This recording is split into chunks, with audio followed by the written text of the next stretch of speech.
Hello friends, welcome to my channel. Friends, जिनका कल RRB PO pre का exam है वो लोग बिल्कुल भी टेंशन मत लीजिए, क्योंकि जो फर्स्ट शिफ्ट में रीजनिंग थोड़ी मॉडरेट थी और क्वांट इजी था, और सेकंड शिफ्ट में क्वांट कैलकुलेटिव और मॉडरेट था एंड रीजनिंग अच्छी थी।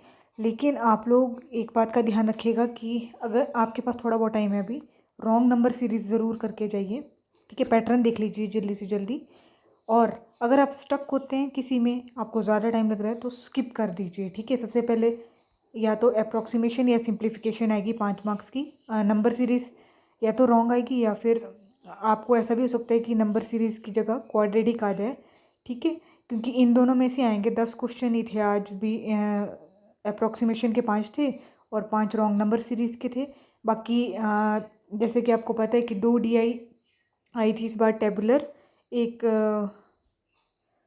प्रॉफिट एंड लॉस पे थी आई थिंक, और जो दूसरी है वो उसमें इंग्लिश और हिंदी लैंग्वेज करके दिया हुआ था।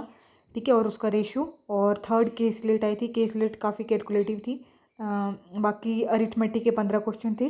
तो आप लोग कल भी ये मान के चलिएगा कि आपकी शिफ्ट में मतलब 10 क्वेश्चन तो ऐसे हैं जो करने लायक हैं। वो सबसे पहले जो मतलब ईजी सबसे पहले आपको अटैम्प्ट करने हैं वो है एक तो अप्रॉक्सीमेशन, या फिर उसमें सिंप्लीफिकेशन आ सकती है आपको, और क्वाड्रेटिक या फिर नंबर सीरीज़। ठीक है, ये 10 मार्क्स का ये हो गया। बाकी देखो 3 DI आएंगी, केस लेट को आप बाद में कर सकते हैं अटैम्प्ट।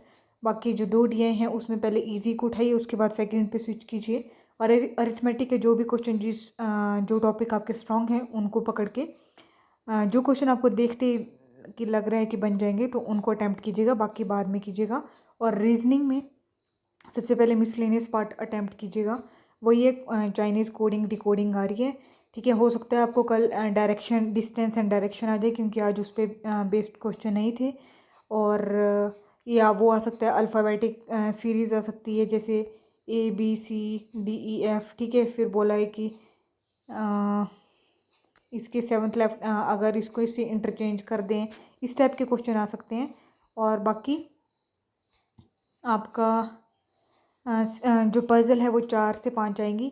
एक तो order based puzzle, order and ranking based आ सकती है पज़ल, या एक डेजिग्नेशन बेस्ड पे आ सकती है आपको कल, क्योंकि आज उस पर बेस्ड नहीं थी। आज सर्कुलर थी, इनसाइड थे, इजी थे। 10 पर्सन थे।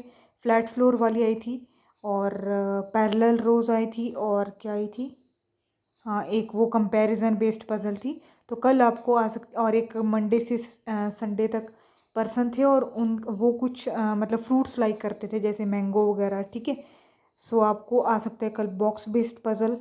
ठीक है, अगर आप ट्राई कर सकते हैं अभी अनसर्टेन बेस्ड पजल कर लीजिए, और स्क्वायर। ठीक है, बाकी एज एंड ईयर इस पे मिल सकती है आपको पज़ल।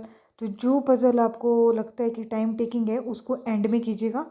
और जो लेटर पेयर और जो वर्ड फॉर्मेशन होता है, मीनिंगफुल वर्ड, उसको बिल्कुल अच्छे से अटैम्प्ट कीजिएगा, क्योंकि आज सीधी मिस्टेक हो गई। मतलब जैसे कोई वर्ड दिया हुआ था, उसमें बोला हुआ था सेकंड, फोर्थ, एट्थ और नाइन्थ से मिलके आपको वर्ड बनाना है, तो सोल था, उसका लूज भी बनना था। ठीक है, ठीक है। सो ये छोटी छोटी मिस्टेक उस टाइम ध्यान नहीं रहता कि कौन सा वर्ड बनेगा।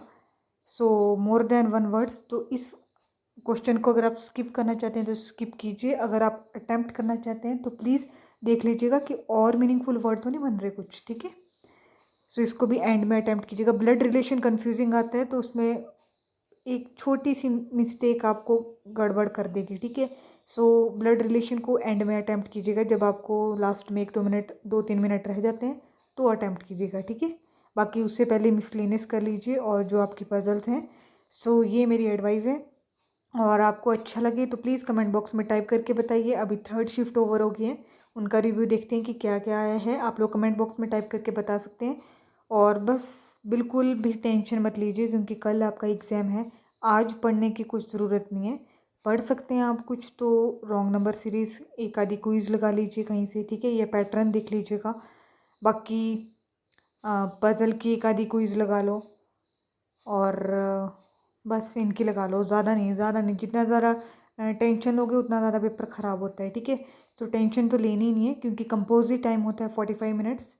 सो अच्छे से यूटिलाइज़ कीजिएगा और किसी भी सेक्शन जो आपका स्ट्रॉन्ग है, जैसा आप मॉक में अटैम्प्ट करते आ रहे हैं वैसा ही अटैम्प्ट कीजिएगा। वहाँ पे जाके नई स्ट्रेटजी मत बनाइएगा कि पहले रीजनिंग करनी है या फिर कौन जो जो आपने मॉक में आज तक अटैम्प्ट किया है उसी बेसिस पे कीजिए, ठीक है। लेकिन आपको लगता है कि किसी क्वेश्चन में आपका टाइम ज़्यादा हो रहा है, वहीं पे छोड़ दीजिए, बाद में अटैम्प्ट कीजिएगा। क्योंकि कई बार होता है कि हम ईगो में ले लेते नहीं यार, ये तो नंबर सीरीज़ है तो करनी करनी है, उसमें ज़्यादा टाइम वेस्ट हो जाता है, ठीक है। तो टाइम का बिल्कुल पता नहीं लगता इसमें, क्योंकि इसमें मतलब सेक्शनल टाइम तो है नहीं, कंपोजिट टाइम है, ठीक है। बाकी पेपर में तो ऐसा होता है कि सेक्शनल टाइम होता है, तो आपको ठीक रहता है कि मतलब 20 मिनट हैं तो 20 मिनट में रीजनिंग ही करनी है, 20 मिनट हैं तो 20 मिनट में क्वांट ही करना है, 20 मिनट में इंग्लिश ही करनी है, ठीक है। लेकिन इसमें आपको अच्छे से अटैम्प्ट करना है, ठीक है। बाकी ऑल द बेस्ट एंड अच्छे से कीजिएगा and give your best. Bye bye, take care.